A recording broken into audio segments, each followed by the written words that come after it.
Hey Brent, I got your email. I want to go ahead and go over a few things for you and sort of walk you through this. Now first, when you're looking at the uh, writing assignment here, these steps, let me go over them real quick with you. Step one, you're going to find an article at either slate.com, Political, The Atlantic, GuardianNews.com.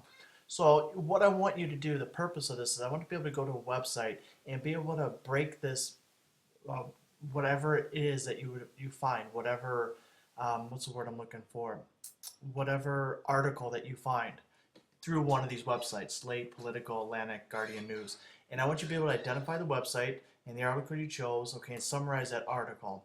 And really, what I'm asking you to do in steps one and two, once you go to step two, is find these biases in the article. So what I want you to do is find that article, be able to summarize it, and then I want you to go to step two and actually be able to, sort of pick it apart, deconstruct it. Think about, who is this article written for? How might it be biased? I want you to get used to reading articles and find how writers can sometimes make them biased in their own way. Now, they might not do it intentionally, but I want you to be able to critique an article. All right. And then step three, it says explain how and why you agree or disagree with the article. So, be able to read the article and after you pick it apart, state, do you agree with it? Do you disagree with it? All right.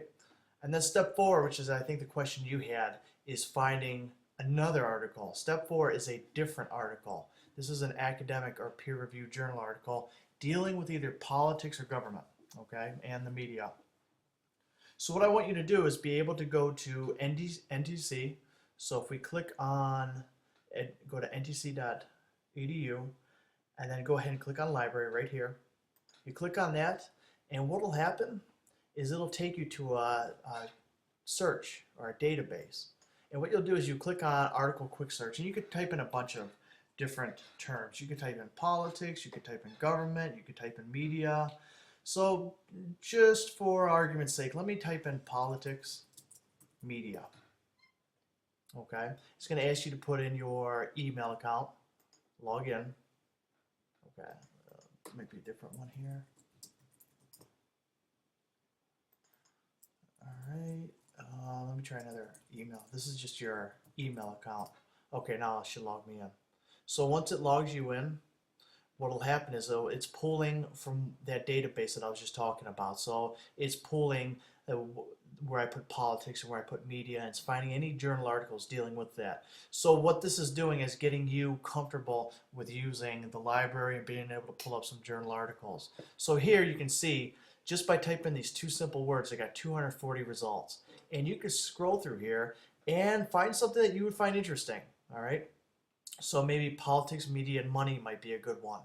All right, maybe this has something to do not only with politics and media, but something that you'd be interested in. So you're going to be able to either retrieve the full text, or most of the time, when you're clicking on these articles, it'll come in a PDF format, which is pretty nice and easy to read. So as you click on PDF full text, all right, click on there, and you'll see it come up. Okay, and then you could scroll through it, give it a brief read. You don't have to spend hours and hours reading it, but give it a quick read and be able to answer these questions. Examine the sort of the who, what, when, why, and where. Okay, and address each one of these points. Be sure to cite the article property and evaluate the importance of the article. Okay.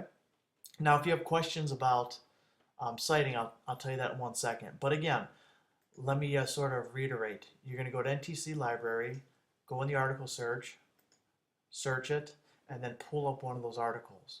Okay. Now, let me go back and show you how to actually cite the article.